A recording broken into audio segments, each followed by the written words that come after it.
guys, what's up everybody? Welcome back to another video on my channel. My name is Dion and you're watching Reptiliatus.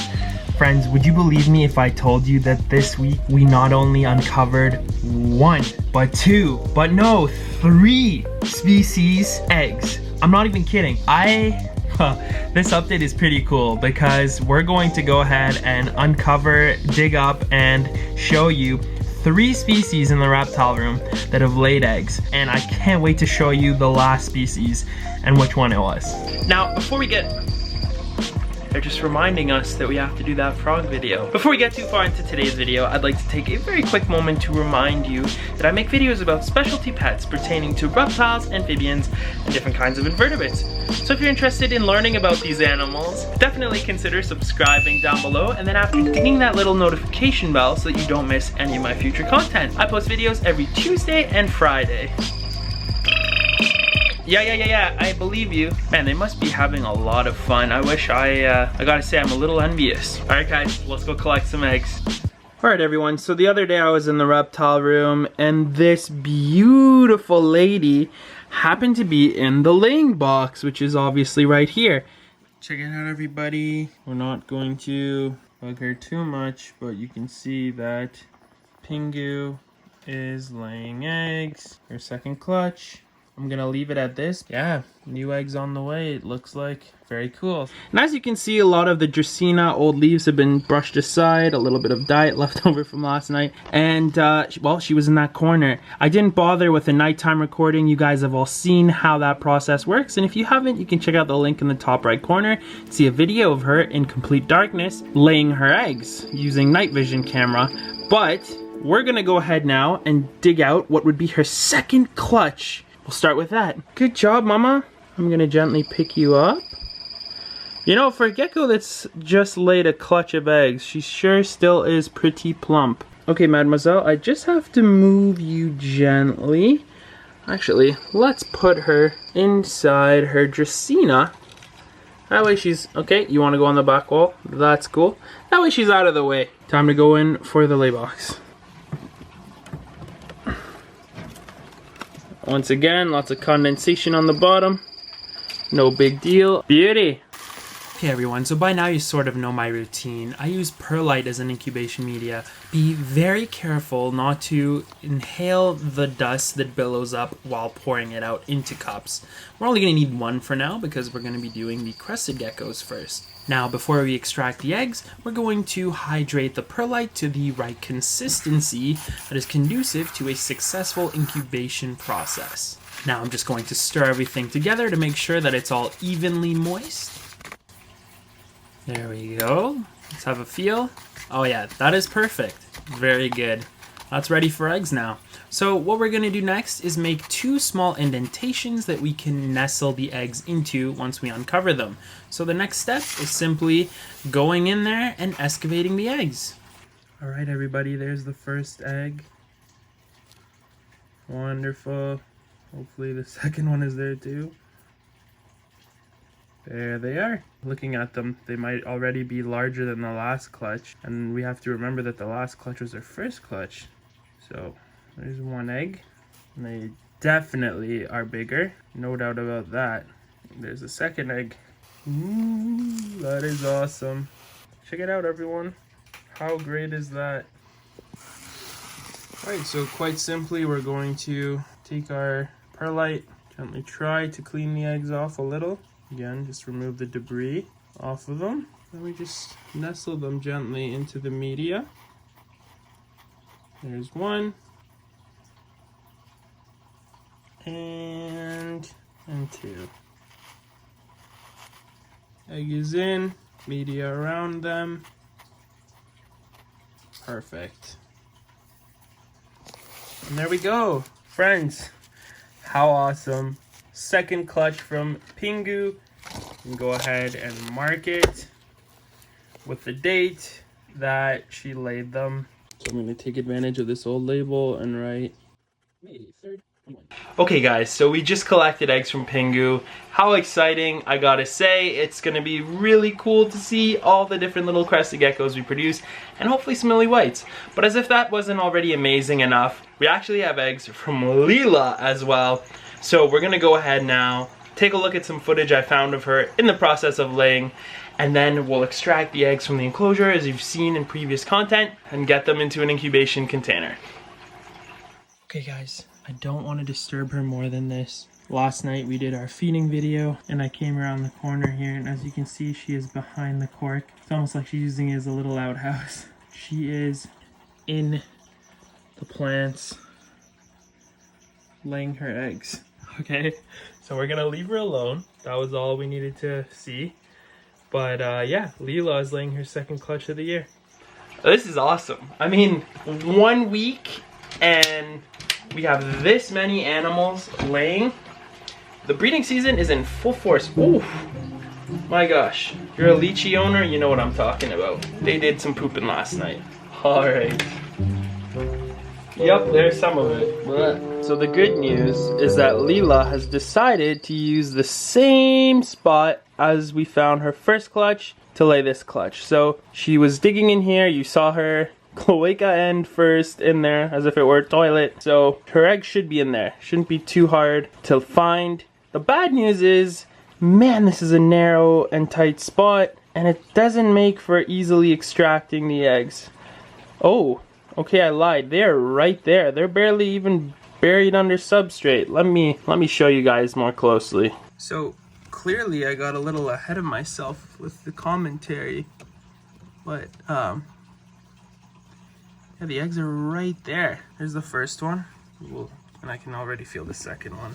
Yeah, they're both right there.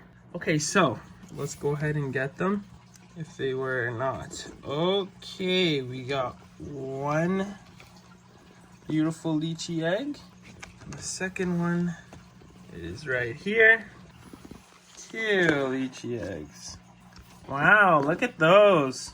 They look fantastic. Pun intended. Let me just say that and leave it at that. If you know, you know. Okay, so we prepare the same media, same consistencies with the crested geckos. 2 indentations. We gently lower the eggs in. So we want half of the surface of the eggs uncovered and then half to be covered, just sort of for gas exchange and airflow. Remember that this sort of media isn't quite the same as them just being in soil, so I think that's kind of what has to do with why we don't cover them completely. And there we go. So they get the moisture from the media. This top side of the egg is open for airflow and gas exchange. We can label them with a date. Now I'm going to put a little bit of that substrate back in the spot so that Leela hopefully just goes back there again and lays, because that made life easy. Also, as you can see, I need to do a water change here. This is literally 2 nights tops of them having their water dish. I don't even know what happened in here. There's some shed, soil. They run around and make a big mess.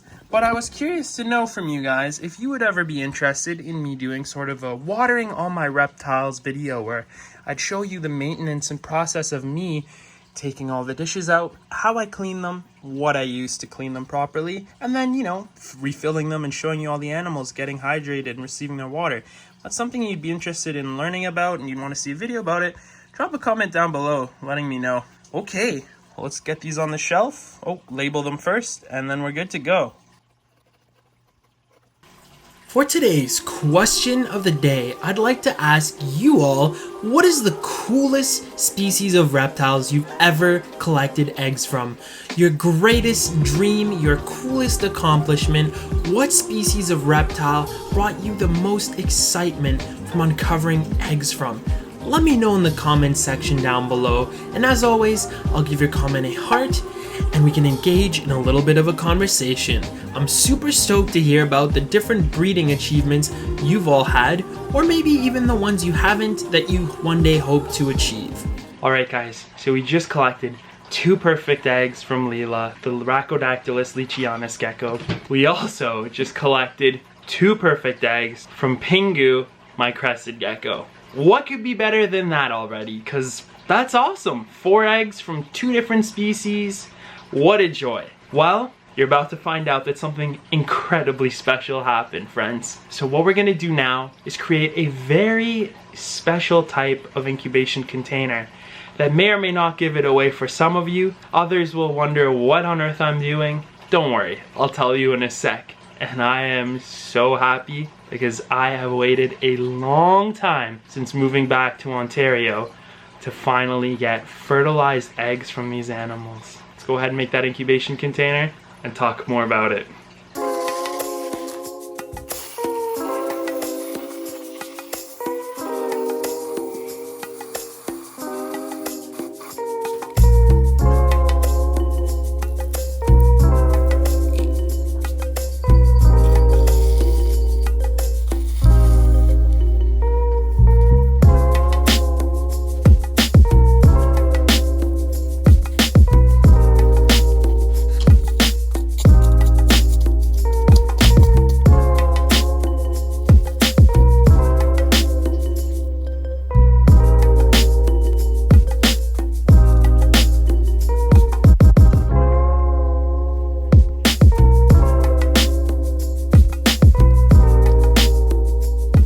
Guys, I'm so excited and happy to share with you that my Satanic leaf-tailed geckos, the Reptiliatus fantasticus, have begun laying eggs again. And many of them were duds. And obviously on paper towel with no laying area, they're not usually gonna produce viable eggs. It appears that a few females were holding sperm from back when they were in their naturalistic Bavaria and were, I guess, able to produce round eggs that I candled and appear to be fertile. So I'm crossing my fingers, but these two females we're gonna take a look at real quick were the animals that both produced one fertile egg. Alright friends, so this was the first female that I found a clutch from. She's incredibly beautiful, as you can see. She's sleeping here. She has her typical fant pose. She's one of the really cute things they do where they stick their leg out to look like a little twig. It's pretty wholesome. They purposely hold it out like that and kind of make a fist with all their digits. Anyhow, we'll leave her be. And the second animal, really curious to see what this one will produce, assuming the egg is fertile. Because this fant that produced the second egg, it's really cool looking. This is one of my really leafy, well actually my only very leafy looking female. Since she's awake, I'll show her to you a little bit better. This girl is really cool. Now I really don't handle these animals regularly, but there, I'll just leave her like that since she's kind of posing well. You can kind of see how special she is. Very, very unique gecko, right? So I'm very excited to see what type of offspring she hopefully produces. But yeah, I hope you guys are as excited as I am about that, because it'll be so cool to finally have some baby Reptiliatus fantasticus in the reptile room again. I've been really hoping and trying not to get discouraged about the fact that they haven't produced for me in a little while. In a normal season, I actually produced quite a few of them, and you can go back and see my videos where I showed you a little bit of that. Yeah, it's been some time, so having the animals ovulate and do this well again is just so reassuring and really gives me a lot of confidence that good things are coming for the fantasticus. So I was excited to share that with you all today. Right, girl, you're gonna be out of there in no time. I'm excited about it too. Alright everybody, so there you go. We have 6 new eggs from 3 different species of reptile. I think that comes to being a very fulfilling week as far as reproducing animals in the reptile room goes. Still nothing from Nona, which is really weird. I tried pairing her up again, and her reaction to Rambo's advances really suggests to me that she is in fact gravid. And I'm glad I assumed that and removed him, because she was being a bit defensive and almost outwardly aggressive What I found the other night though was that she was checking out the lay box, which is a great sign. Some animals just take a lot longer to reproduce. I think we're gonna be seeing eggs from her very soon is the point I'm trying to get at. I also want to take a really quick moment to thank all my patrons over on Patreon.